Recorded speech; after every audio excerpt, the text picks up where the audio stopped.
साल था 1936। आज के हरियाणा में खानपुर कला गांव में एक कन्या गुरुकुल खुला, लेकिन लोग नाराज थे। भला लड़कियां पढ़कर करेंगी क्या?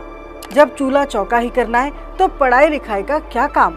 ऐसा सोचकर कन्या गुरुकुल खोलने वाले एक तपस्वी का मजाक तक उड़ाया।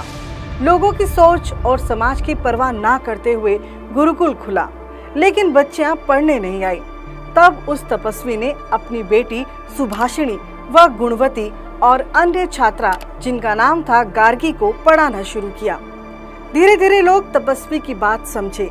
इक्का दुक्का अन्य लोगों ने भी अपनी बेटियों को गुरुकुल में पढ़ने भेजा।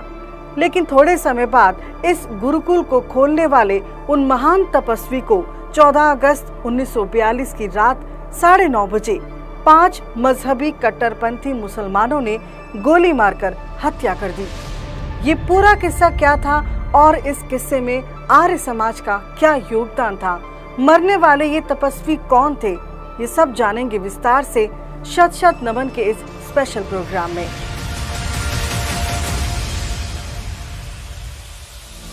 नमस्ते जी, मैं हूं हरप्रीत कौर। 24 फरवरी थी, सन था 1885। सोनीपत के पास महाराजुआ गांव में चौधरी बब्बर गंटवाला मलिक के यहाँ एक बेटे का जन्म हुआ था। नाम रखा गया फूल सिंह मलिक।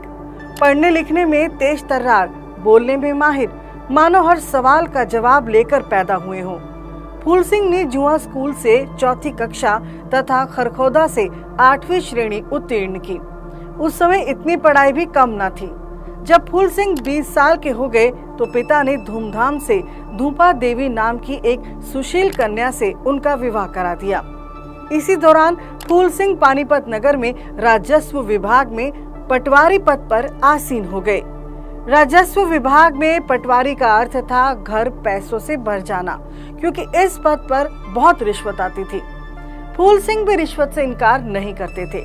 अब हुआ यूं कि एक दिन वहां आर्य समाज का उत्सव था। उत्सव में अनेकों विद्वान आए हुए थे।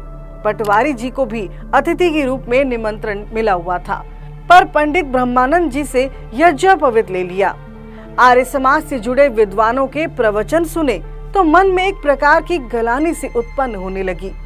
स्वामी दयानंद जी के उपदेश पढ़े, स्वामी श्रद्धानंद जी के विचार सुने तो पटवारी फूल सिंह का मन परिवर्तन हो गया। वो भी ऐसा कि अपने पद से त्याग पत्र दे दिया और साथ ही लोगों से ली गई रिश्वत लौटाने का दृढ़ निश्चय कर लिया। पटवारी काल में टोटल रिश्वत लगभग 5,000 रुपए थी। फूल सिंह ने सारी पैतृक भूमि बेचकर एक बड़ी पंचायत करके ये सारे रुपए लोगों को लौटा दिए और पटवारी फूल सिंह से बन गए भक्त फूल सिंह। अब भक्त फूल सिंह ने वैदिक धर्म का प्रचार और आर्य समाज के कार्यों को अपने जीवन का लक्ष्य बनाया। लक्ष्य बनाया शिक्षा देने का, लक्ष्य बनाया बच्चियों को पढ़ाने का।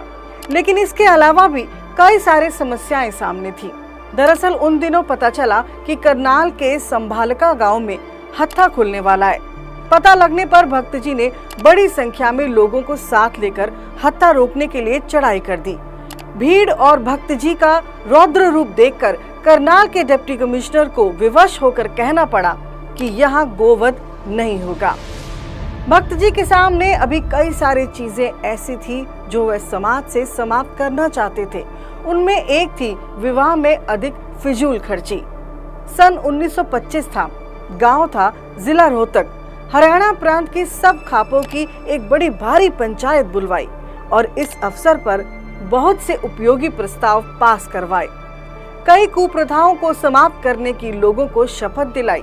इतना ही नहीं, हिसार के पास कुछ दलित समाज के बंधुओं ने कुआं बनवाना आरंभ किया तो मुसलमानों ने इसका विरोध किया। दलित निराश थे। अंत में वो निराश होकर भक्त फूल सिंह के पास आए और अपनी कष्ट भरी गाथा सुनाई। भक्त जी ने उन्हें कुआं बनवाने का आश्वासन दिया और 1 सितंबर 1940 को मोट पहुंच गए। उन्होंने लगातार 3 दिनों तक गांव के मुसलमानों को समझाया, लेकिन मुसलमानों पर उनकी बातों का कुछ भी प्रभाव नहीं पड़ा। भक्त जी ने आमरण अनशन शुरू कर दिया और कहा, कुआं बनने पर ही अन्न ग्रहण करूंगा, अन्यथा यही प्राण त्याग दूंगा। मुसलमानों ने भक्त जी पर 3-4 दिन बाद रात के अंधेरे में हमला किया। भक्त जी बच गए, लेकिन बाद में उसी जगह कुआं बनवाया।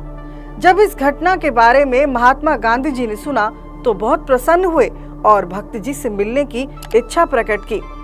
भक्त जी दिल्ली आए और महात्मा गांधी से लगभग 1.5 घंटे तक वार्तालाप चला। गांधी जी ने भक्त जी से कहा, आप आर्य समाज को छोड़कर मेरे कार्यक्रम के अनुसार कार्य कीजिए। समय समय पर मैं आपको यथाशक्ति मदद देता रहूंगा। इससे आप देश की अधिक सेवा कर सकेंगे। भक्त जी ने निश्चल भाव से कहा, महात्मा जी, मैं आपकी सब आज्ञाओं को मानने को तैयार हूँ, परंतु आर्य समाज को नहीं छोड़ सकता, क्योंकि ऋषि दयानंद और आर्य समाज तो मेरे रोम रोम में रम चुके हैं। भारत के प्राणाधार हो तुम, दयानंद तुम्हारी जय होवे। भक्त फूल सिंह को समाज सेवा, देशभक्ति और अपने धर्म से बेहद लगाव था। सन 1937-38 में लाहौर में 50 लाख रुपए से पंजाब गवर्नमेंट द्वारा खुलने वाले प्रसिद्ध हत्थे को बंद करवाने में भक्त जी महाराज का विशेष हाथ रहा था। केवल इतना भर नहीं, जब आर्य समाज का शुद्धि आंदोलन चला तो सैकड़ों मुसलमानों को हिंदू बनाकर पुनः वैदिक धर्मी बनाया, और जब लोहारू में आर्य समाज के उत्सव पर मुसलमानों ने आक्रमण कर दिया, तब स्वामी स्वतंत्रतानंद जी और भक्त फूल सिंह जी वहां पहुंचे, जमकर संघर्ष किया। यहाँ तक कि गहरी चोटें आने से भी वे मूर्छित तक हो गए थे। यानी भक्त फूल सिंह जी ने अपना सारा जीवन धर्म, समाज और शिक्षा के लिए आहूत कर दिया था। इससे मुसलमान बड़े दुखी थे और सदा भक्त जी को मारने की ताक में रहते थे।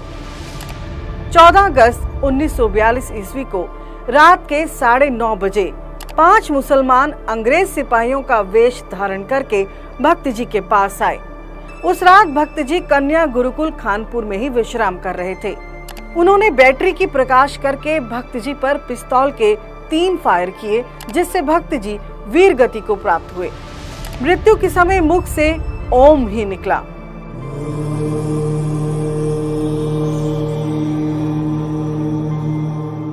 भक्त जी का बलिदान व्यर्थ नहीं गया। कहते हैं, वीर पुरुष की संतान भी वीरता की मिसाल कायम करती है। भक्त जी की बेटी ने कन्या गुरुकुल की देखरेख आरंभ की। उनके द्वारा रोपा गया कन्या गुरुकुल का वह पौधा आज वट वृक्ष बन चुका है। आज इस शिक्षण संस्थान की जगह उत्तर भारत का पहला महिला विश्वविद्यालय और राजकीय महिला मेडिकल कॉलेज चल रहे हैं। इन संस्थानों में करीब 8,000 छात्राएं पढ़कर अपना भविष्य गढ़ रही हैं। भक्त फूल सिंह के बलिदान के बाद उनकी बेटी सुभाषिणी ने इस संस्थान को क्षेत्र के लोगों के साथ मिलकर आगे बढ़ाया। सुभाषिणी को नारी शिक्षा के लिए काम करने पर पद्मश्री से नवाजा गया। राज्य सरकार ने 31 जुलाई 2006 को कन्या गुरुकुल संस्था व भैंसवाल गुरुकुल को टेक ओवर करके भक्त फूल सिंह महिला विश्वविद्यालय का दर्जा दिया। यह उत्तर का पहला महिला विश्वविद्यालय बना।